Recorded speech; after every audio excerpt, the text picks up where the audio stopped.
Hello everyone, and those of you here and online.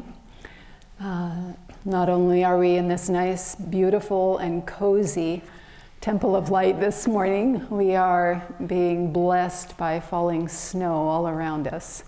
And I just wanted to share that with you online, and because you're not here to see it, but it's quite something. Okay, I'd like to begin reading from Whispers from Eternity, and these are poems and prayer demands by Paramhansa Yogananda. And this is an eternal, perennial, eternal favorite, I think, of all of ours, God's Boatman, and I'm going to read that for us. I want to ply my boat many times across the gulf after death, and return to earth's shores from my home in space. I want to load my boat with all those waiting, thirsty ones who have been left behind, that I may carry them to the opalescent pool of iridescent joy, there where my Father distributes his all desire-quenching liquid peace. Oh, I will come back again and again, crossing a million crags of suffering. With bleeding feet I will come, if need be 1 trillion times, as long as I know that one stray brother is left behind. I want thee, O God, that I may give thee to all. I want salvation, that I may give it to all. Free me then, O Lord, from the bondage of this body, that I may show others how they too can free themselves. I want thine everlasting happiness, but I want also to share it with others, that all my brothers may find the way to happiness forever and forever in thee.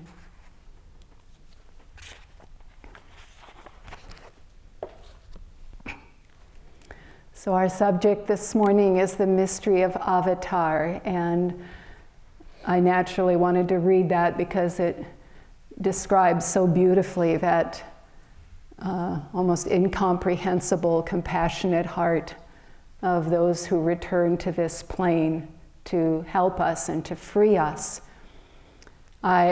What came to mind were the words from the Festival of Light that we celebrate every Sunday at the close of service. And I wanted to just offer a couple of these for us to begin this service with. In the festival it reads, "A prayer of love went up from earth, and God and you responded. A ray of your light flashed out from the heart of infinity, burst downward through night skies of consciousness, and was born on earth for the redemption of mankind in human form." And then a little later it reads, no greater love can there be than this, from a life of infinite joy and freedom in God, willingly to embrace limitation, pain, and death for the salvation of mankind. So this really describes what draws the avatar to this plane. A prayer of love went up from earth, and you responded. God responds to that prayer of the heart of a people, of a nation, of a planet, an individual, and takes the form of the avatar that comes again and again And that love is so full, so deep, incomprehensible, but willing to do whatever it takes and come at the behest of the divine, at the behest of God, to endure this plane for our sake. And it's really quite something. I was recalling from Autobiography of a Yogi, Master describes when he was just a babe, his mother and father went to visit their guru, Lahiri Mahasaya, for blessing upon the child. And they got there, and it was a very crowded room. It's not a large room, very crowded, and they just positioned themselves at the very back. And Yogananda's mother prayed intensely and inwardly that her child be blessed by her guru. And Lahiri was in a very deep state, a samadhi state, I can only assume. But after a while, he opened his eyes and he called them to come forward. And she came up with the little baby and put the little baby, Yogananda, it wasn't his name then, Mukunda, on Lahiri's lap. And Lahiri blessed that child, saying out loud to her, "Your child will be a spiritual engine that will bring many souls to God." And Yogananda added to that at some point later as the man and the guru sharing with us the nature of Avatar. He said, as many souls as want to come to God. That's very important. That includes all of us. We want that, and God through the Avatar and through our guru, because our five, they're all avatars. And their mission is global, it's cosmic, it's to move evolution forward, to assist that process. It's to assist us as a spiritual family, to help us evolve and grow and be free. And their mission is also to the individual, because it is the individuals come together that make up life as we know it. And this is their mission. It's huge in proportion, and yet it's very personal. There's that beautiful story from Autobiography of a Yogi. Lahiri goes to visit, to be reunited with his guru, Babaji, in the Himalaya, and is given initiation into Kriya in this golden palace. But at the end of that meeting, and naturally so, Lahiri, he very much wants to remain with Babaji.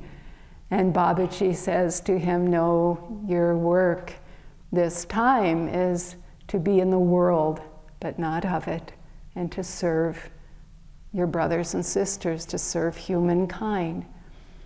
And as a parting consolation of sorts, Babaji says to Lahiri, "Whenever you call me, I will be there." Well, Lahiri is on his way home and he stops to visit friends. And the short and long of it is he wants to share this miraculous experience with them all. And they don't believe him. And he thinks, Babaji said he'd come if I call. And he does just that. And Babaji's reluctant to come. Seems like, he says, such a trifle, this little thing. But he doesn't want to let Lahiri down or embarrass him in front of his friends. This is avatar to avatar for our benefit. And so afterwards, Babaji does appear, and a beautiful revelation happens for some of Lahiri's friends who happen to be there and witness this. But in the end, Babaji chides Lahiri and says, going forth, I will come not when you call me, I will come when you need me. But we need God all the time, don't we? Don't we always need that divine assistance? And so I think it's, to me, I hope it's just a play on words. That need is constant. That call is going out continually. And God is aware of it. The Avatar is aware of it. Our Guru is aware of it. All the masters everywhere are aware of this very great need and responding to the heart that is calling, that desires that help, that desires freedom, that desires to know and feel and experience God more deeply. There's a beautiful exchange that happened between one of Yogananda's disciples, Dr. Lewis, very early on when Master lived in Boston and for some time with actually the Lewises. On this day, Dr. Lewis, who was a dentist, was in his office, and someone, an acquaintance, a friend, a client, someone had shared a lot of personal negative thoughts about Yogananda with Dr. Lewis, trying to convince him that he was really going down the wrong road. And just in such a way, as strong as Dr. Lewis's faith was, born of his own experience, he was really shaken. And when the man left, Dr. Lewis just stood there, quaking and not knowing what to do and how to resolve this in himself. And just at that moment, the door burst open and Yogananda entered. And he said, "Doctor, do you love me as much as I love you?" And Dr. Lewis said, "Yes, I do." And in that moment, his uncertainty was dissolved. But the other very interesting thing about it was that Yogananda was all the way across town riding on a trolley and going somewhere altogether different when he was aware through his omniscience of his disciples' need, his child's need, great need. And he got off the trolley, he walked over a mile and came to the office where Dr. Lewis was having that, terrifying inwardly experience. And this is the consciousness, this is a glimpse onto the consciousness of these great ones. They're omniscient, they're omnipresent. They do not need to be in a physical body on this physical plane to intercede, to help us, to respond to whatever need we might have, even the seeminglyest, even a simple thing. As Swami Kriyananda says, the only difference, they incarnate, they take human form to endure this plane on our behalf. And the only difference, because they have a human body, we have a human body, in most instances, not all, but we behave similarly. And the only difference is one of consciousness. And what that says to us, as it said in the reading from the Bible, it said, "We beheld his glory." And that gives us a hint. We need to come to that consciousness. We need to try to behold that consciousness and get close to it. And when we can do that, then we see more and more that there's less and less of a distinction. That by being close, we start to take on, a little bit at a time, that expanded view, that expanded perception of all that is. And so Swamiji guides us very simply. This isn't something that's complex to do. To try and practice stillness. Because when we close our eyes, when we shut the world out for a few moments and get still, the energy withdraws from our periphery. And where does it go? It goes into the spine, the deep spine in our astral body. And that energy residing there is subject to different influences. And that energy naturally starts to rise upwards. When we practice our meditation techniques, each one of our techniques, the ones that Master has given us, or if you're practicing other techniques, the techniques that you've been given have been given because they are a door onto this experience. They are a door onto higher consciousness. That door opens onto a path that leads to higher consciousness, that brings us closer, little by little, to the consciousness of the masters, the consciousness of our guru, the consciousness of all our gurus, of the avatar. It makes it real. It makes it a living experience. There's a beautiful story from the life of Krishna, and one of his great disciples, Uddhava, is beside himself. Uddhava, great that he is, perceives that Krishna is going to leave this plane soon. And he's not happy about it. And he's feeling sorry for himself. And he is talking to Krishna and he says, I know what you're going to do. I know you're going to leave. And I'm going to be left here. And what am I going to do without you? How can I go on without you? I can't. I can't go on without you. I will not go on without you. And I think we can all relate to this. We have our moments when God is more distant than others. And like the whining little child that we are sometimes capable of being, it's just frustrating. It's very frustrating to not feel the whole of that divine reality that we know is possible, that we know we experienced last week, last year, once in our life, whenever it was. I mean, we know, we can see it in others, we can see it in our leadership, we can see it in, to listen to a talk by Swami Kriyananda, to listen to Master's voice. We know the reality is real. And sometimes there's just a greater distance than others. And like Uddhava, it's just, I can't do this. I can't go on unless you are here with me. And Krishna said to Uddhava, he said, go to Badrinath, pilgrimage there. I have spent so much time there. I am there all the time.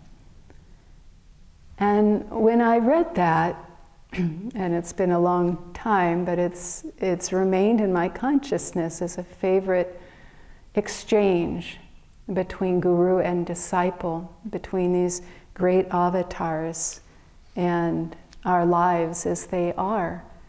Because what he was saying is, go here to the spiritual eye.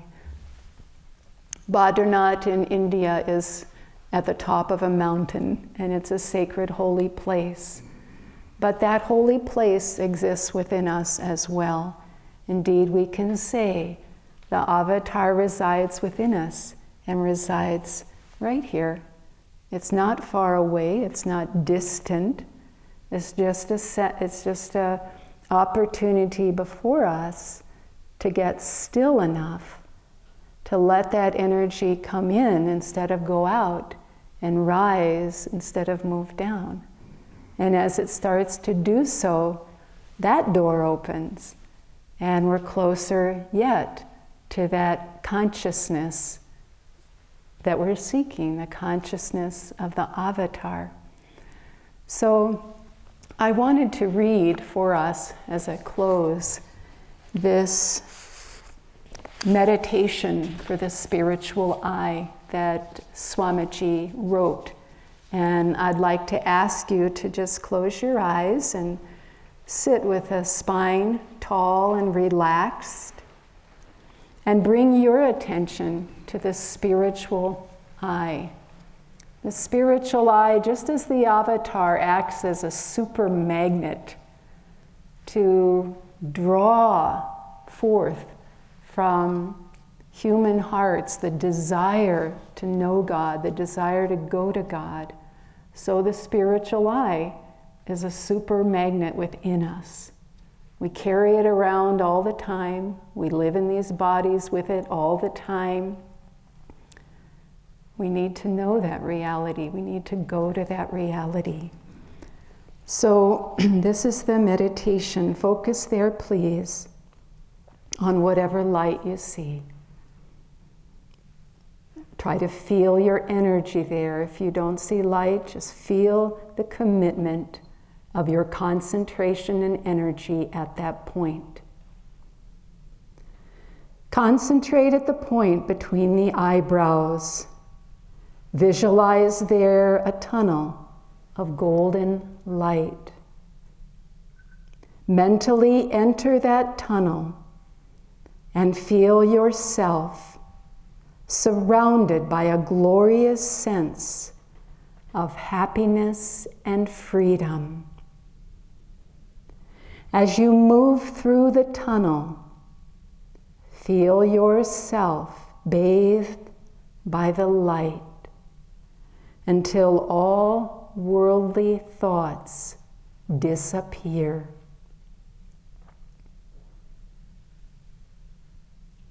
After soaring through the tunnel, as long as you feel to do so, visualize before you a curtain of deep violet blue light. Pass through that curtain into another tunnel of deep violet blue light. Feel the light surrounding you. Slowly, the tunnel walls disappear in blue light. Expand your consciousness into that light, into infinite freedom and bliss. Now there is no tunnel. There is only the all-encompassing blueness and bliss of infinity. At last, visualize before you a silvery white, five-pointed star of light. Surrender every thought, every feeling into this star of absolute, ever-existing bliss. Mentally affirm, I awake in thy light. I awake in thy light. I am joyful. I am free. I awake in thy light. Let's meditate for a few moments.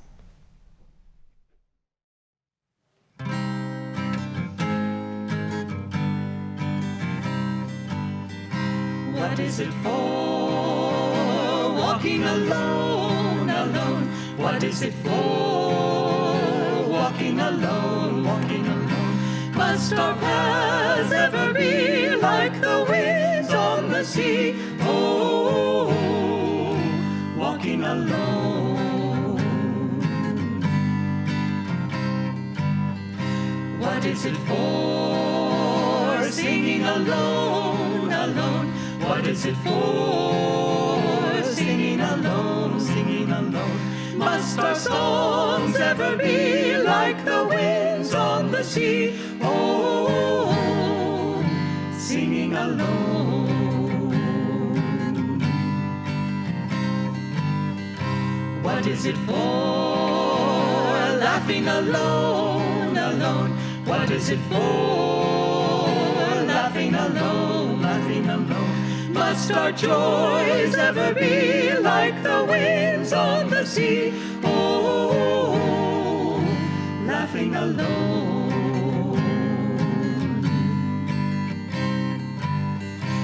What is it for? Living alone, alone. What is it for? Living alone, living alone. Must our lives ever be like the winds on the sea?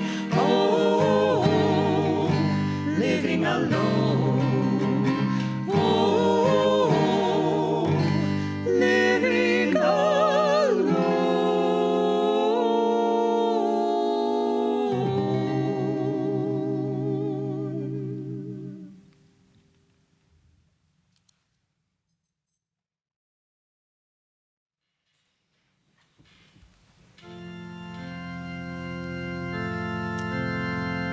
Behold all the wonders God's grace can bestow, if you but reclaim what you've given.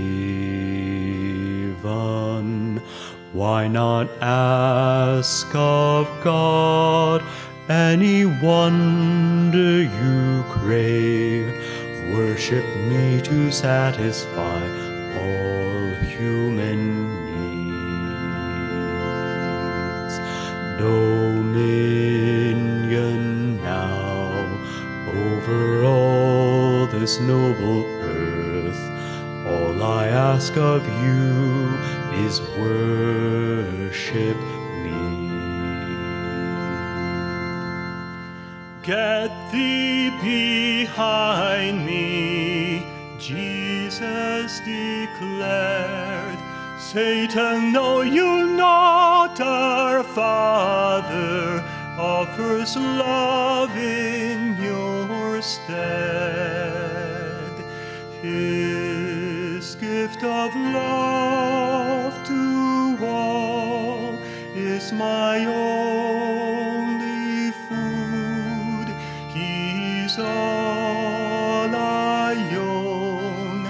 What does man need but him? Then the darkness lifted, love destroyed Satan's power.